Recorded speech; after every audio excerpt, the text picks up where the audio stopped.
Welcome back to What Are Noobs with General Disturbance. This is a T-50-2. It's a Tier 6 Soviet premium light tank. It's located on the north spawn of Malinovka, and this one is under the command of bublus of OLIMP.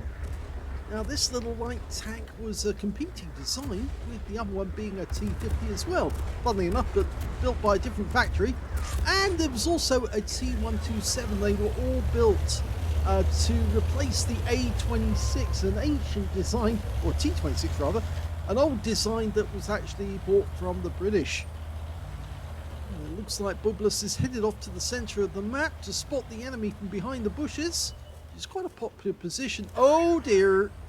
Now the enemy super chap, he's decided to come this way as well, and so now we have to engage him, because otherwise proximity shots, yeah, the enemy will spot us and then they'll start firing into us. Now we need to get out of the way of the enemy tanks from behind, and the best way to do that is to go around this corner and shoot from around the bank. It's a 57mm gun. It's capable of 85 alpha, and it's got very good penetration.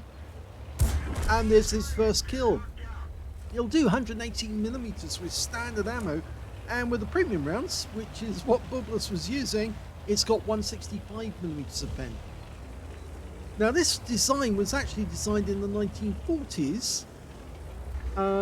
They actually started it in the 1940s. In 1941 they stopped building it, but the original prototype was at the factory in Leningrad, and he just got spotted by the enemy there, and he just received a round in the tracks from an M41, the Semovente, the Italian tank destroyer, so he's had to pull back. Now it's quite a top heavy tank, as you can see, but it does have some unusual characteristics compared to some of the other tanks that came out at the time, because it's actually got a commander who's dedicated to doing the commanding job rather than having to do the gunner job as well. So there's a gunner, a commander, a gunner, a loader and a driver, and that makes it much more simple for the crew to actually get shots on the enemy, because they're not having to carry out more than one task at the same time. And he's still being spotted by the enemy, but he's decided this time round he's going to drive forward, and he's taken one round in the tracks. But that AT2, oh, now that would normally be the end of the game with something so top heavy as T-52, but he managed to get out, albeit that he had a bit of a bath. He's now getting damage on the enemy. Yeah, he's spotting damage. So his teammates are actually being helped out here, which is what he's supposed to do as a light tank. Now, when this tank was actually in operation during the Great Patriotic War, 1941 at Leningrad, when Leningrad was surrounded, the engineers who actually worked on this tank would take it out during the day to test it, and then bring it home at night and then repair it ready for the next day. So you have to wonder when they got any time to sleep.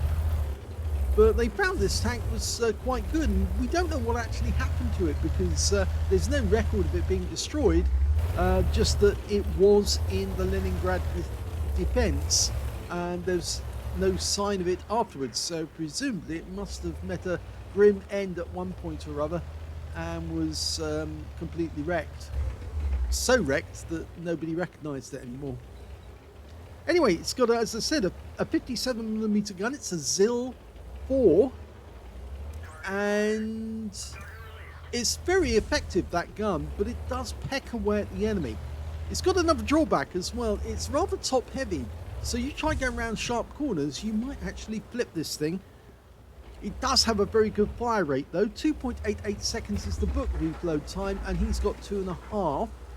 So it's a bit like the E25 in many ways. It pecks the enemy to death.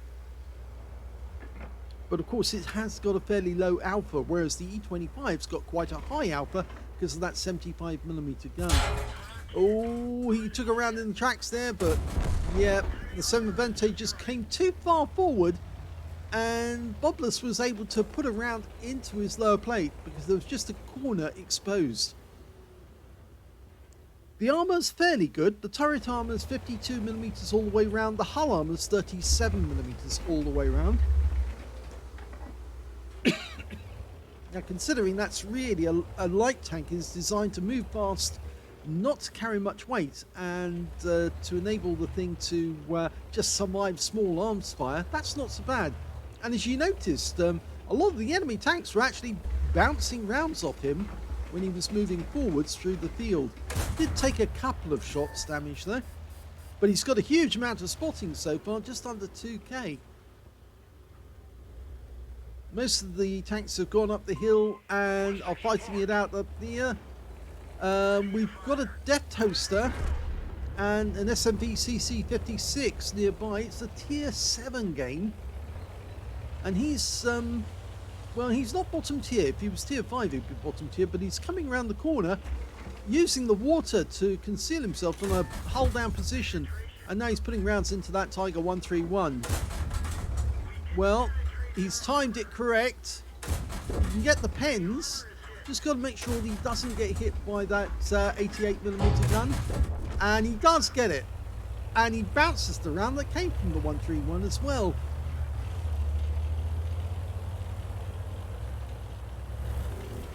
Okay, using the Rex for cover, he's decided to move up.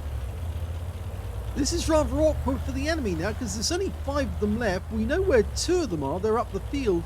And as far as we're aware, there's a Skoda T-24 on the other side of the lake. So he's moved to a position where he can try and spot the enemy, see if he can get some shots. I don't think there's anybody on that lookout position where the Skoda was last seen, because he would have been proximity spotted. Oh, he's been spotted again. And this time round he does take a round from the M10. And he's taken another round in the tracks. He's just going to have to try and get into cover quick, and the M10's gone. And he might have got a patrol duty off that one. Okay, he's just going to wait here a sec. Still 3 enemy out there. Okay, we can see the SMV, and he gets him with 1 shot. Okay, there's only 2 enemy left, a Cromwell and the Skoda T-24. There's the Skoda. It's a difficult shot because only the top of the tank is actually showing, and he's gone. And that means now there's only the Cromwell. We can see where he is. Have we got a shot? Well, might be. Oh, no, he's gone into cover again. And I think he just died. Yes, that was a win. Here's the end of battle stats. And that was an ace tanker game for Bublus in the T-50-2. He managed to get a Viper effect for doing more damage than hit points to his own vehicle, a fighter badge for getting at least 4 kills, he got 4 exactly, a spotter badge for spotting at least 1,000 hit points of damage, a duelist for taking down 2 tanks who damaged him, a bruiser medal for getting at least 5 critical hits, he got 5 exactly, and a hand of God for surviving the battle, having received damage from 4 different enemies or more, as well as the steel wall for blocking the most damage in the game, and also a patrol duty for spotting 6 enemy vehicles and being the only one spotting them whilst they were damaged. His win rate from the battle, 6,944, which is Super Unicum standard. So let's have a look at the team score. Well, we can see the highest damage in that game was actually done by the SMV CC-56, who got 1,824 hit points. Second highest turned out to be the KB3 on our team with 1,651, and third highest damage was the Hellcat with 1,648. He got a Confederate, and of course Bublus got Steel Wall and Patrol Duty. One of the other Italians got a Confederate, and we've also got T-67 who picked up a Confederate in that one, as well as VK2801-105 who managed to Patrol Duty but no damage. Can you believe that? I think he did move away from the spawn point, but just didn't get any damage on the enemy at all, but still managed to pull off a patrol team. That's pretty amazing to see that done. Not as amazing though as seeing a light tank get a steel wall. I mean, it is only a light tank. It doesn't have that much in the way of armor, so it's not supposed to block that much damage. Anyway, when it came to kills, it was shared between Bublus and the SMV CC-56, who got 4 kills. 3 kills went to the Super Hellcat and 2 kills went to the Skoda T-25 on our team, and the SMV CC-56 on the enemy team, plus their Skoda T-24. When it came to base XP, yeah, that's Bublus. He got all that spotting as well as the actual damage he did. 1,263 base experience points. 780 went to the VK2801105, who got that patrol jeep but didn't actually do any damage. And 757 went to the SMBCC 56. And yes, I think it's pretty amazing. Bublus was the only one to get over 1,000, but he did it by actually getting or blocking damage as much as he did damage or spotted damage. Let's have a look at detail. 26 shots fired, 20 direct hits on the enemy, 16 penetrations, damage of 1,418 hit points, of which 162 were at more than 300 meters. So a large amount of damage was done at fairly close range, and you saw that not only with the Semavente and of course the Super Chappie, but also with the Tiger 131. He was doing damage to that guy as well. 14 hits received from the enemy, only 6 actually penetrated, and most of those were low caliber ones, so they didn't do a whole lot of damage. He also got 8 non-penetrations, again, mainly down to the fact of where he actually got hit. He got hit on the turret, where the armor was fairly strong enough, and of course it blocked the shells, so he didn't actually suffer much. Again, block damage of 560 hit points in total. 6 enemy vehicles spotted, 7 enemy vehicles damaged, 4 killed, and 2,261 hit points of spotting assist in that game, and that's what earned him the ace tanker. 36,162 credits for the battle on a premium count, and after repair and ammunition respawn, yes, he did fire a lot of premium ammo. He came away with a loss of 45,305 credits, but he got 1,894 XP times 2 for the first victory, 569 for this being a premium vehicle, took away 4,358 experience points altogether. So yes, one of these tiny little things does have a fair amount of ability to fend off the enemy. Let's have a look at the armor and the modules. Here's the armor map for the T-50-2, and you can see, well, it's fairly homogeneous armor all the way around. You can see the lower plate is 37mm on the hull there. The upper plate is 25. Further up there, it's back to 37mm. So the lower part of the hull is fairly uniform with about 37mm all the way around. I suppose what they were actually doing is using the same steel all the way around on the vehicle, so they needed to patch something up. They just used the same steel they had available, because of course they couldn't really make a lot of forged steel when the city was surrounded. You can see the turret is actually slightly stronger, 52mm. Again, it's all the way around. It's and the shape of the turret is actually more likely to show or give you ricochets, because it's 52mm up top, but as you get to the sides, it's more likely to ricochet away. The cupola is fairly good at 60mm, but you can see there is a top piece to it which you could penetrate because it's only 40mm there.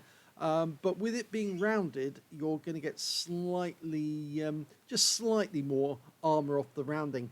The rear of the vehicle, well, that's the same. It's homogeneous again, 37mm. The top of the engine deck is only 15mm. So if you're an Arty, yes, you can penetrate the vehicle if it's standing still. If it's moving, it's pretty difficult to hit one of these because they are pretty fast. They've got a top speed of 65 kilometers an hour. And of course, because they're so small and narrow, they're very difficult to aim at because, again, they flip over if they try to do too tight a turn. But other than that, yeah, they are difficult to hit because they tend to be moving rather quickly. If we look at the live model, again, you can see you can penetrate it with one of those 57mm rounds because its standard penetration's 118, and just about everywhere on that tank is at least underneath that. So it just depends on where you hit it to see if you actually get a penetration. If we look at the modules, we can see that, yep, there's 4 crew members. The gunner's on the right-hand side, the loader on the left. The tank commander's got that cupola right in the center, and he's just looking for the new targets. Driver's sitting in the center up front. Now we can see 2 big ammo racks underneath the turret basket, and then the engine at the back is again standardized engine surrounded by 2 big fuel tanks with the transmission behind them. So everything seems to be fairly standard for a light tank, but it is a rather quick little thing. It's not particularly heavy in weight. It's only 18 tons, so it does move rather quickly. Its reverse speed is 23 kilometers now, so it's faster moving forwards and fast moving back. and it's got a decent power to weight ratio as well, so it can accelerate fairly quickly. It's also got a gun depression, but only 7 degrees, but really it is a light tank, so it's not supposed to stay still and try and fight over a ridgeline. It's supposed to move like the blazes and stop the enemy from getting any shots on you, simply by virtue of the fact that you're very difficult to pin down. But yes, unfortunately this tank was eventually pinned down, mainly because it never came back one day, and they did manage to get it. On the battlefield, though, it's a fun tank. Originally, it was in the game, but then it was taken out, and then they put it back in again as this well-deserved reward. And so now, if you've got one of these, you've been in the game at least, I think it is 5 years. And so most people will have one now if they've been in the game for a little while. It's a useful crew trainer for light tanks, so you can use it for some of the higher tier light tanks in the game. And it's actually funny because the T-127, which is also a premium tank, was the other competing design for this tank when it came to the replacement for the T-26 in the end.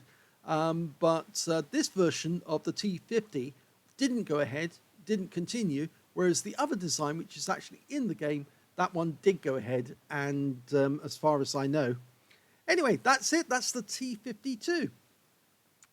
So I hope you enjoyed that game, and thanks for bublus for sending it in. It is rather unusual to see a light tank with a steel wall. It's not all that often you see it.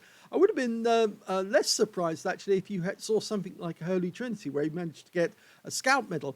And I expect he would have got the scout medal, but for the fact that that super chappy interrupted his spotting by coming too close to the centre line. I think he had the same thing in mind that bublus did, but it was a fun battle all the same. I hope you enjoyed that replay. If you did, please give the video a like, do subscribe to our channel, leave a little comment down below because it feeds the algorithm, and thank you for watching.